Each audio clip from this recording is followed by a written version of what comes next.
ჩვენ წაიკითხეთ კიდეც ის როდესაც ეგრეთ წოდებული დეპუტატები ვითომ რომ გადავაბარგდნენ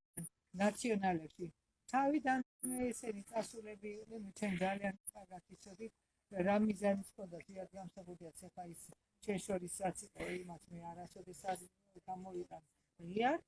მაგრამ ფაქტი ერთია რომ იქ არის ანზორ მაისურაძის წერილი სადაც ანზორ მაისურაძე მე ხა პატივისცემელი ნამდვილად არა ვარ მისი დანამატი დარყვა და ეხლა ნახე მისი ფოტოსურათი პრესაში გამოქვეყნებული და მან პირდაპირ რომ მე ჩემი თანაშემწემო პირველ რიგში რომ დაინახა ეს ხალხი თქვა რომ ეს რა ჩემი კადრები სულად არიანო და ნამდვილად ასე იყო მისი კადრები ნამდვილად შემოიყვანეს თვითონ მაგრამ ეს იმას არნიშნავს რომ ისინი ჭეშმარიტი ერის შვილები იყვნენ და არჩეულები აი როგორც ისინი აერჩიეს ზეად გამსახურდი აერჩიეს და ზეად გამსახურდიას პატივისცემის მისად მიიღეს მას დეპუტატობის ეგრეთ წოდებული მანდატი და ისე მალე გაუვარდა ხელიდან აი ახლა ნაწილმა გაუგა მორჩა დაკარგა ეხლა კიდე დაეკარგებათ ეს ყველაფერი და საბოლოო ჯამში მოხდება ილუსტრაცია ყოველივე იმასთან დაკავშირებით რა მიზანსაც იმსახურებდა ზუსტად აი ის რომ ეგონათ რამეს გახდებოდნენ ჩვენთან და ჩვენ ზიადის წინააღმდეგ გამოდიოდნენ ფაქტობრივად ეს იყო ზიადის წინააღმდეგ გადადგმული ნაბიჯი მაგრამ აი ეხლა გამოქვეყნებულა მასალა ნაწილი ამხილა ეხლა კიდევ ამხელდა მე წავიდნენ და იანის ეხლა და ვისაეკიდებიან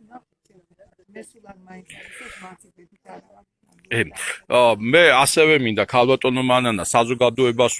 უთხრა და ვამცნო რომ კოლხური კოშკის მიმდებარე ტერიტორიაზე გარდა იმისა რომელ შენობაც ახლა მიმდინარეობს და შენდება არის ნებართვა გაცემული რამოდენიმე 16 სართულიანი კორპუსის ასაშენებლად თბილისის მერიიდან რა თქმა უნდა კანონდარღვევითაა ეს ყველაფერი რაზეც ცოტნე გამსახურდია თავგამოდებით იბრძოდა რომ იქ არ უნდა აშენებულიყო არანაირი კორპუსები არანაირი მშენებლობები არ უნდა განხორციელებულიყო თუ განხორციელდებოდა იქ ბაღი უნდა გაშენებულიყო და ბიბლიოთეკა უნდა გაკეთებულიყო როგორც ზვიად გამსახურდიას ჰქონდა თავის დროზე განსაზღვრული მაგრამ იქ არის ფულის აკეთებლად მერიიდან უკვე გაცემულია ნებართვები კორპუსების მშენებლობაზე და ეს არის აშკარა დანაშაული იმიტომ რომ კანონში პირდაპირ წერია ისტორიული კულტურული მემკვიდრეობის ძეგლის მიმდებარე ტერიტორია 50 მეტრიანი რადიუსი უნდა იყოს პირველი სამზოლიანი არის და ფაქტიურად იქ საერთოდ მშენებლობა არ უნდა მიმდინარეობდეს არამედ თუ ნებართვების გაცემა აი ეს ხდებოდა ასევე მე ქალბატონო მანანა მინდა შევეხო იმ საკითხს რომ სასამართლოს საკითხები რომელიც ჩვენ შევისწავლეთ, სადაც ფაქტურად ქალბატონი მანანას გარეშე მიმდინარეობდა და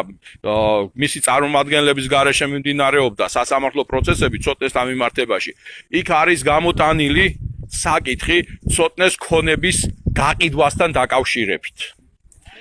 მათ საკითხი დააყენეს ცოტნეს კუთვნილი ტერიტორიის მიწის ნაკვეთის გაყიდვაზე. სასამართლოში ამის შესახებაც საზოგადოებამ უნდა იცოდეს ჩვენ ამათ ყველაფერს თავის დროზე გამოაქვეყნებთ უბრალოდ ახლა მიმდინარეობს კვლავ სასამართლო პროცესები და არ გვინდა რომ ამით დაზიანდეს აი ეს სასამართლო პროცესები ამიტომ ჯერჯერობით თავს ვიკავებთ მაგრამ ჩვენ ყველაფერს სათითაოდ სახელებით გვარებით თავიანთი ტელეფონის ნომრებითაც და მისამართებითაც გამოვაქვეყნებთ საზოგადოებამ უნდა იცოდეს ვინ არიან ის ადამიანები რომლებაც საქართველოს პირველ რიგში ქართველ დედას მიაყენეს შეურაცხყოფა და აი ასე დღეში ჩააგდეს ქართველი დედა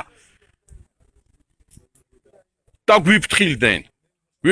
იმიტომ რომ დაუსჯელი არავინ არ დარჩება ქალბატონო მანანა თუ არის აქ გამოსვლელები